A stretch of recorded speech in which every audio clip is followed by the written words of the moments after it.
cada rato. ¿Listo?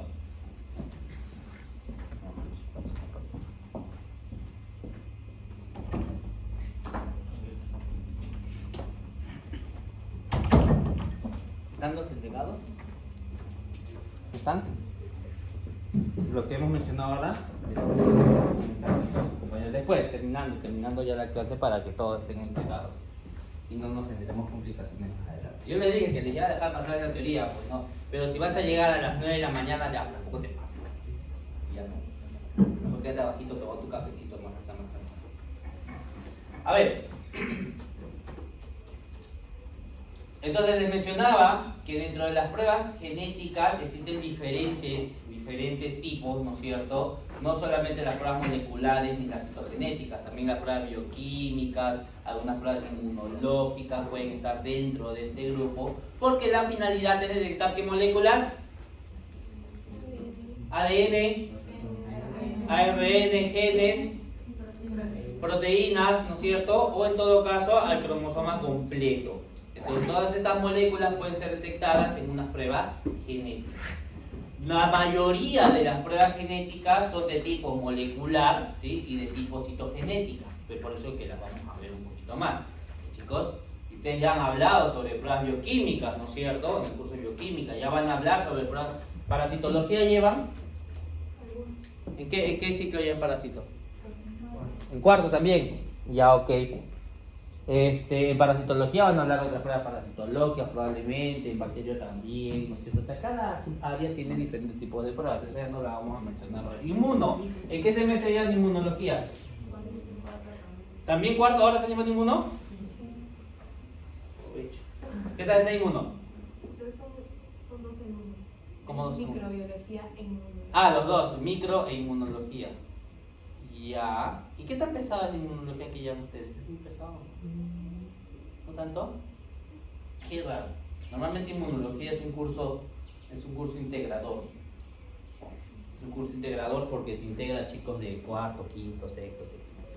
No, mentira. Es un curso integrador porque ahí confluyen supuestamente varias áreas, varios temas. Molecular, biología, micro, parásito, mico, las enfermedades genéticas, todo eso confluyen en inmunología, entonces por eso normalmente son cursos integradores. Pero bueno, depende de cómo se enfoca. Vamos a hablar un poco de las pruebas moleculares.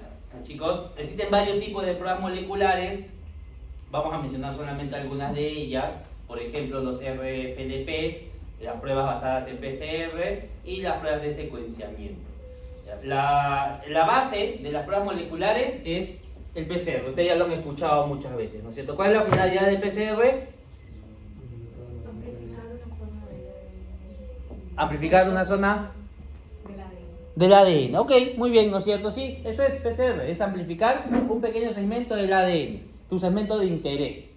Ya para eso usan los primers, el musiclador y toda esa nota, pues, ¿no? Entonces, la finalidad del PCR es amplificar un segmento de ADN. ¿Para qué? Para que puedas analizarlo de mejor manera.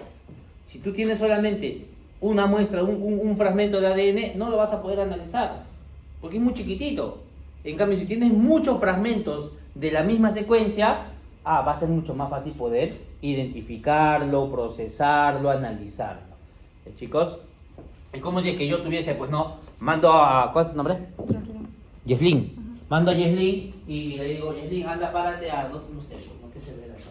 Allá, a la punta del cerro.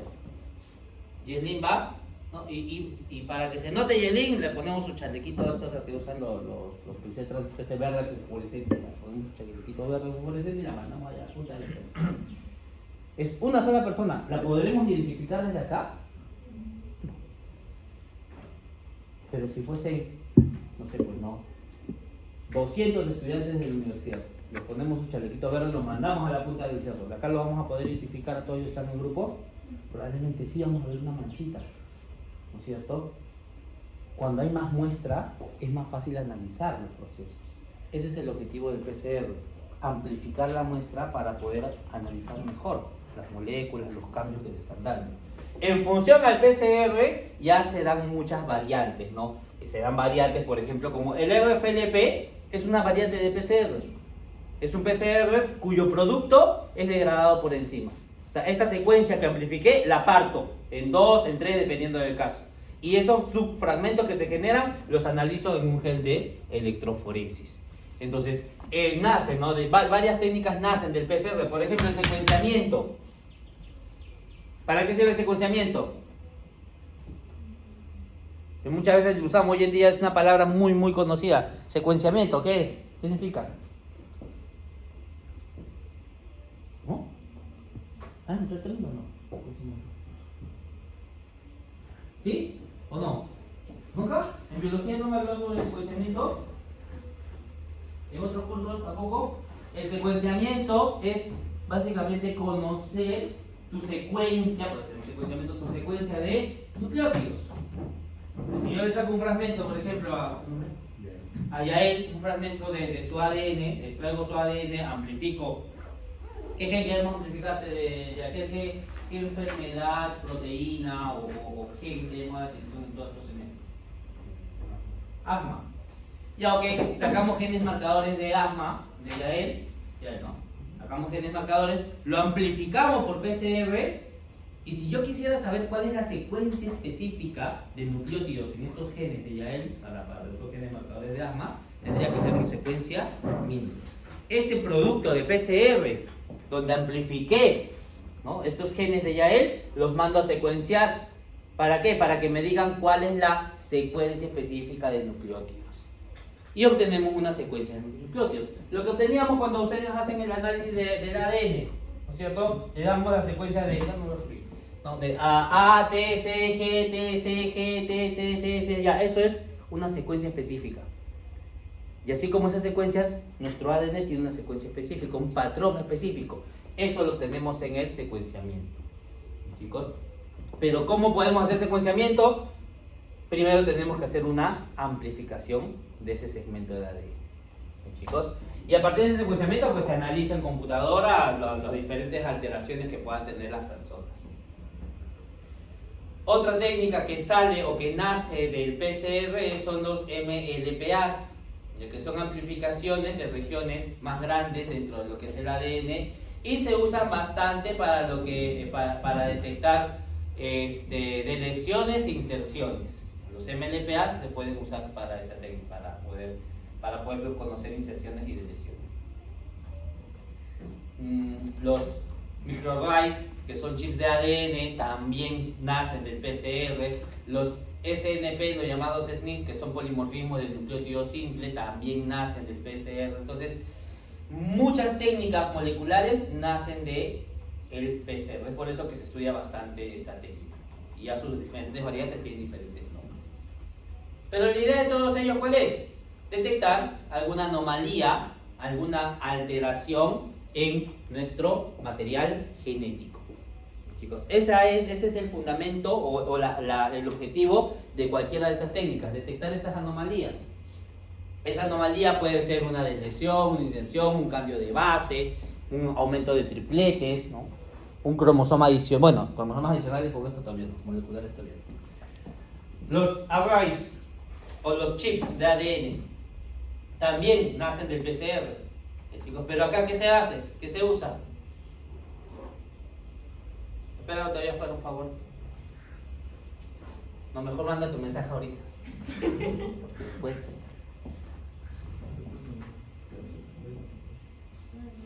¿Por qué tan poco, chicos? ¿Qué ha pasado? ¿Qué parte de genética te toca? El examen, profe, el examen. ¿Todavía están en exámenes? No. El examen. Ah, el examen los ha bajoneado. Pero como dice en TikTok, ¿no? Se cae, se levanta. Se cae, no, se levanta. Se levanta.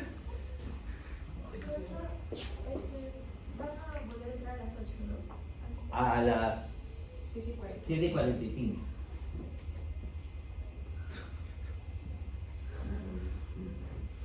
Ya, entonces en los chips de ADN, ¿qué es lo que se hace básicamente? Es un pequeño fragmentito metálico, ¿ya?, o de vidrio, donde va a tener pequeños pocillos, micropocillos, por ejemplo, microchips. Entonces, en cada pocillo van a haber algunos fragmentos de ADN, ¿no? O sea, le insertamos en cada pocillo algunos fragmentos de ADN, pero ADN normal. ADN que no tiene alteraciones. Podemos ponerle, por ejemplo, un fragmento de ADN para no sé, pues, ¿no? Para anemia falciforme, un fragmento de ADN, ¿no? Con los genes de queratina, con los genes de colágeno, ¿no? Con los genes para Tai Chak, o sea, le ponemos diferentes fragmentos de ADN con genes normales. Y esos fragmentos los tenemos de color verdecito. Y están marcados con un fluorescente verdecito. Entonces tú tienes tu chip, ¿no? Marcado con color verdecito. Ahora, después, ¿qué haces? Le vas a poner la muestra del paciente. Le sacas la muestra del paciente, las células del paciente, digiere su ADN, su material genético, lo degradamos y lo echamos al chip. Lo echamos, así como si fuese agua, lo echamos al chip. Entonces, todos los fragmentos del paciente que coincidan con los fragmentos de ADN que estaban en este chip van a generar colores. A los fragmentos del paciente los vamos a colorear, por decirlo así, con un tinte rojo. En realidad es un fluorocromo rojo, nosotros nace con fluorescencia. Entonces, en aquellos puntitos rojos, ¿qué significa? Que ahí se adicionó gran cantidad de la muestra del paciente. O sea, ese gen mutante está presente ahí, en esos puntitos rojos. En los puntitos verdes, ¿qué significa? Como ahí estaba el material original, ¿no es cierto? ¿Qué significa acá? Que no se pegó nada del paciente. O sea, acá hay deleciones. Aquí significa que hay inserciones, acá significa que hay deleciones porque no hay muestra del paciente. Y en los amarillitos es donde coincide la muestra que tú le pusiste al chip y la muestra del paciente. Como hay coincidencia, entonces se pone el color amarillo. En fluorescencia, cuando tú mezclas el verde con el rojo, sale amarillo. Ya sé que si tú mezclas tus colores verde con rojo con témpera no sale así, ojo. Pero en fluorescencia sale amarillo con la coincidencia de estos dos. Entonces los puntitos amarillos significa que ahí no pasa nada, está normal. Los genes están normales. En el rojito, ¿qué significa? Que hay duplicaciones, hay aumento del material genético. Y en los verdecitos hay deleciones, pérdida de material genético. De esa manera se interpretan estos puntitos en los chips de ADN, los microarrays de ADN. ¿Se entendió los colores, chicos? El gris quedó. El gris no significa nada. El gris no significa nada.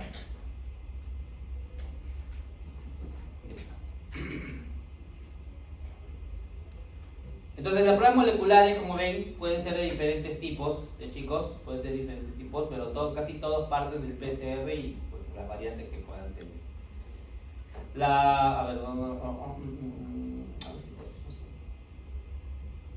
Ahora, las pruebas citogenéticas, que también están dentro del grupo de las pruebas genéticas, nos ayudan a detectar alteraciones en los cromosomas, ya no en el material genético exactamente, ya no en el ADN, en el ARN, no, en todo un cromosoma.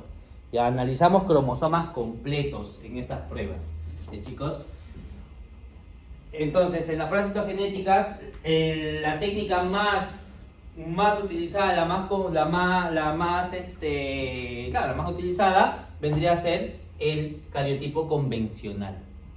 Esta es la prueba más utilizada en citogenética, es la más económica, es más rápida, ¿no? Es muy antigua, pero justamente por eso es bastante eficiente y de fácil aplicación.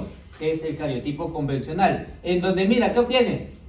Todos los cromosomas del paciente, ¿no? De manera ordenada, tienes todos los cromosomas del paciente y como nosotros sabemos cómo es el cromosoma 1, cómo es el cromosoma 2, cómo es el cromosoma 3, cómo es el cromosoma 4, sabemos cómo son esos cromosomas de manera normal. Entonces, cuando se analizan estas placas, estos cariotipos, si es que acá le falta una patita, por ejemplo, digo, oye, eso no es normal en el cromosoma 13.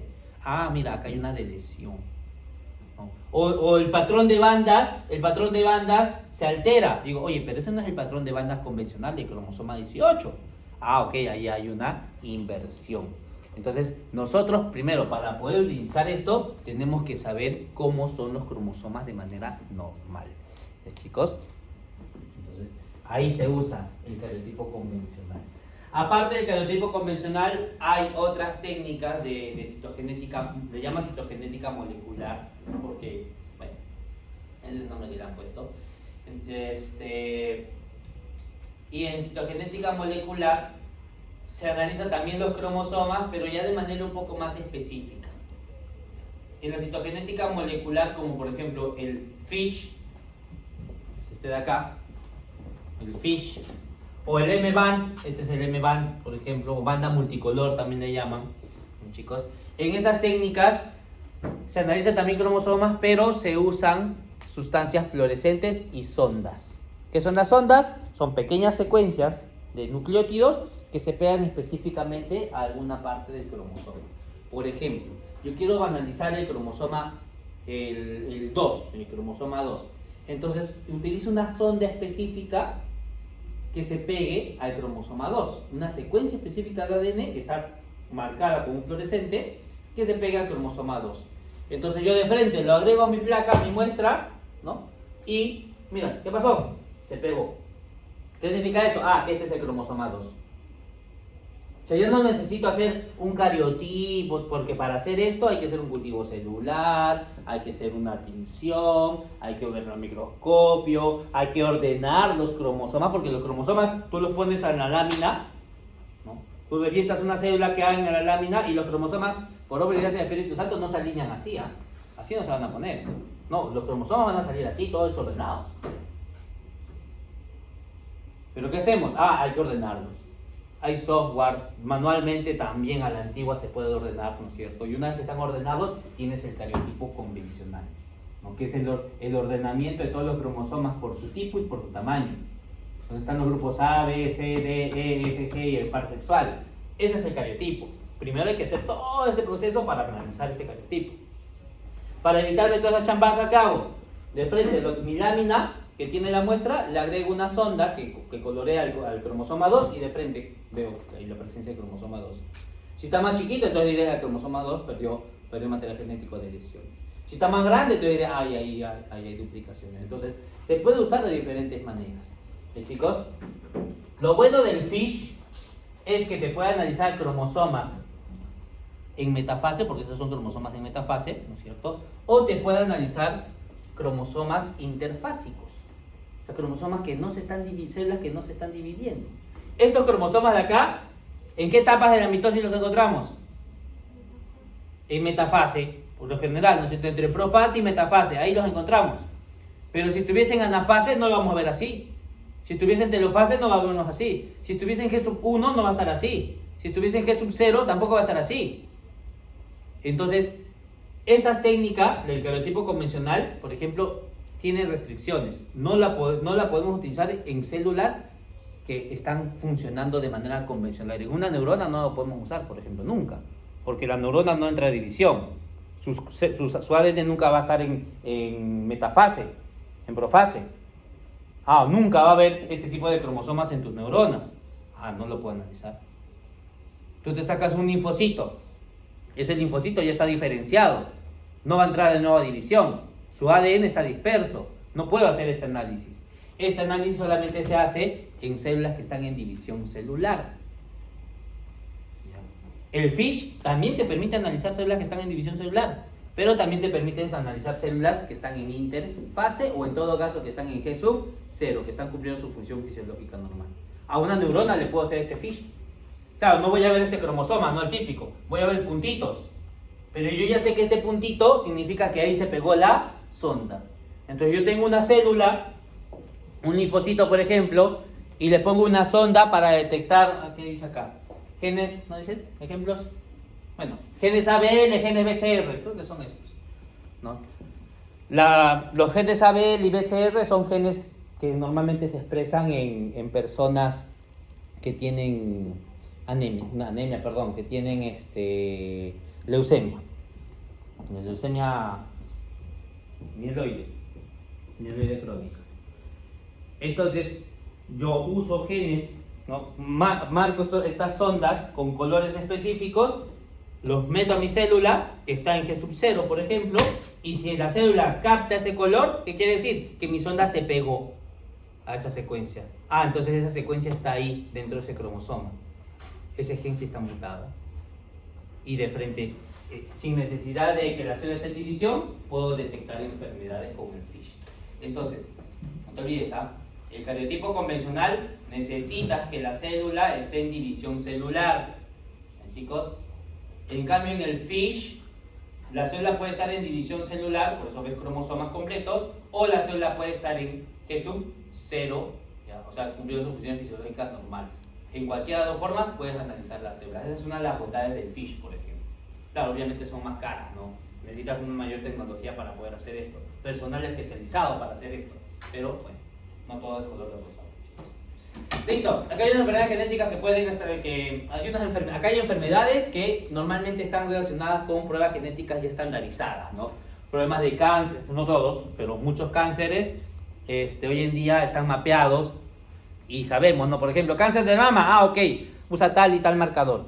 Cáncer de la próstata, ok, usa tal y tal marcador. O sea, hay muchos cánceres que hoy en día sabemos cuáles son genes o proteínas que se alteran comúnmente, ¿no?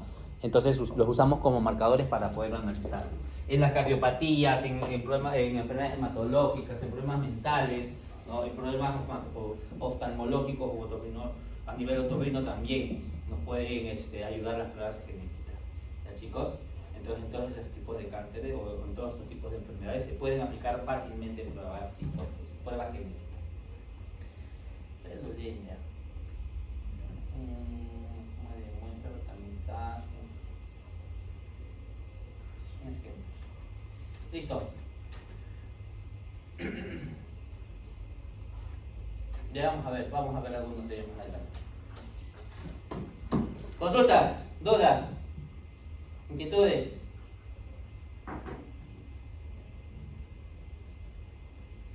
A ver, vamos a ver esta pregunta. Dice, la intolerancia a la lactosa está relacionada con la enfermedad inflamatoria intestinal. ¿Ya? ¿Algunos de acá son intolerantes a la lactosa? 1, 2, 3, 4. Pero así mal, o solamente o sea, si te excedes comiendo lácteos. O sea, te comes un quesito ya, te hace daño. ¿No puedes? No, no me hace daño. ¿No te hace daño? Mucho. Tienes que comer mucho de ese producto. Ya. Los demás también tienes que comer mucho de eso para que te haga daño. O sea, no es tan... No, si tomo un poquito de leche y queso y me manda el mal. Ya te cae mal, ya. Un yogur también ya te cae de frente mal. Mira. Tú eres salada, entonces. Pero el queso es deslactosado. Ya, ok. Entonces, la intolerancia a la lactosa, por ejemplo, es una enfermedad que tiende a aparecer con el paso de los años. Normalmente, las personas que tienen más edad tienden a ser más intolerantes, las personas más jóvenes menos intolerantes, o mejor, más tolerantes. Pero también, como estamos viendo, hay casos juveniles donde ya se presenta esta intolerancia a la lactosa.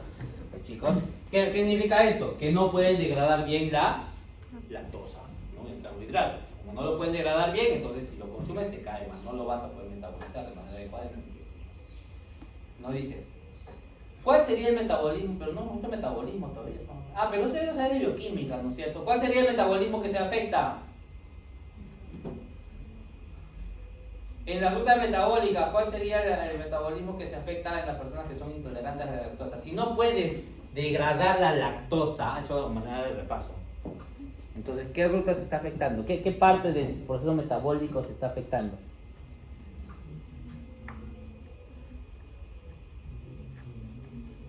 Cuando hablas de metabolismo, por ejemplo, de carbohidratos, ¿dónde empiezas?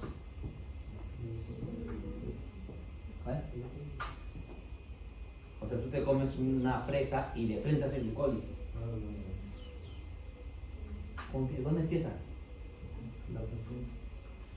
Ya, o sea, te comes una fresa y de frente se va a tu intestino a hacer la absorción.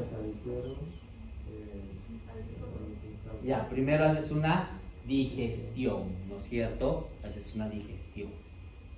Comes la fresa, tiene carbohidratos. O mejor vamos con el caso de frente. Tomamos un vaso de leche. Un vaso de leche que tiene carbohidratos, pasa por el proceso digestivo, ¿no es cierto? sea, se digiere. En el caso que sean carbohidratos simples como la lactosa, que es un disacárido, no hay mucho problema para diferenciar. Ya si fuesen almidones, ya cambiaría la cosa. Pero a nivel del intestino delgado, ahora sí ya llegó tu intestino delgado, ahí se hace la segunda parte, que es la absorción, ¿no es cierto? Por el enterocito. Y para poder absorberse, primero los carbohidratos tienen que estar todos en forma de monosacáridos. Entonces, a nivel del intestino delgado, esta lactosa, la lactosa, no va a poder ser absorbido. ¿Por qué? Porque nunca va a llegar a subdividirse en monosacáridos, porque la enzima que debería romperlos no funciona. Ok, entonces, ¿cuál sería el metabolismo afectado? Bueno, sería el metabolismo de carbohidratos, pero básicamente en la etapa de absorción. No se podría absorber bien estos disacáridos. ¿Qué gen? Dice, ¿qué gen se debe buscar en la prueba genética? Bueno, ya. El gen para degradar la lactosa es la beta-galactosidasa, o comúnmente llamada lactasa. ¿No? Quien degrada la lactosa es la lactasa. ¿Quién degrada la maltosa? ¿Quién degrada a la sacarosa?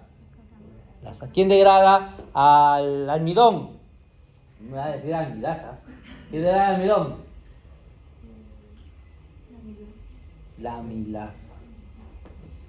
Claro, generalmente el nombre del sustrato está bastante relacionado con el nombre de la enzima, pero no siempre, no siempre. Como el caso del almidón, pues no es almidonasa, ¿no es cierto? Es amilasa. Ya, ok. Entonces estamos viendo que en realidad en la intolerancia a la lactosa, quien va a fallar es un gen. Es el gen que produce a la enzima. Este gen es la beta-galactosidasa o también llamada lactasa. ¿Qué prueba genética sería la más adecuada si es que yo voy a, si es que yo quiero estudiar esta enfermedad, si es que yo quiero detectar la enfermedad a nivel genético? ¿Qué prueba sería la más adecuada? Vete siempre de lo más general a lo más particular. Las pruebas genéticas, habíamos mencionado que pueden ser de diferentes tipos, moleculares, citogenéticas, bioquímicas, inmunológicas, ¿no es cierto? Pero si yo quiero detectar un gen, ¿no es cierto? El gen de la lactasa, perdón. Claro, el gen de la beta-galactosidasa, esta lactasa. ¿Cuál sería la prueba más ideal?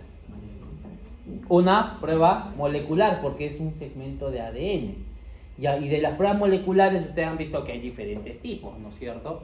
Y a cuál desde ellos se va a utilizar depende de cada caso. ¿A qué nivel quiero estudiarlo? Pues, ¿no? Si yo quiero estudiar la secuencia de esta beta-galactosidasa, ¿qué utilizaré? Un secuenciamiento, ¿no es cierto? Si yo quiero identificar la presencia o ausencia simplemente del gen, PCR, porque PCR solamente te dice ¿está o no está? Nada más. Si yo quiero analizar alguna mutación del gen, ahí puede ser por secuenciamiento o uso un RFLP, que le decía, no, produces el gen y después de manera específica lo cortas. En alguna mutación que tenga, lo cortas y de ahí se ve los diferentes fragmentos. O sea, puedo usar diferentes tipos. Chicos, ¿listo? Son las 8 de la mañana. ¿Y su compañero? ¿Ya no entró ya? No se puede. No, se lo sintió.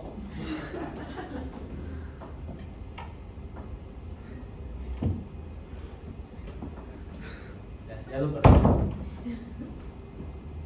¿Para qué mandas el mensaje? ¿Ya ves?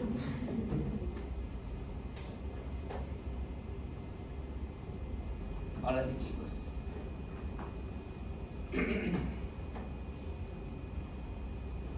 No, vamos a dar exámenes.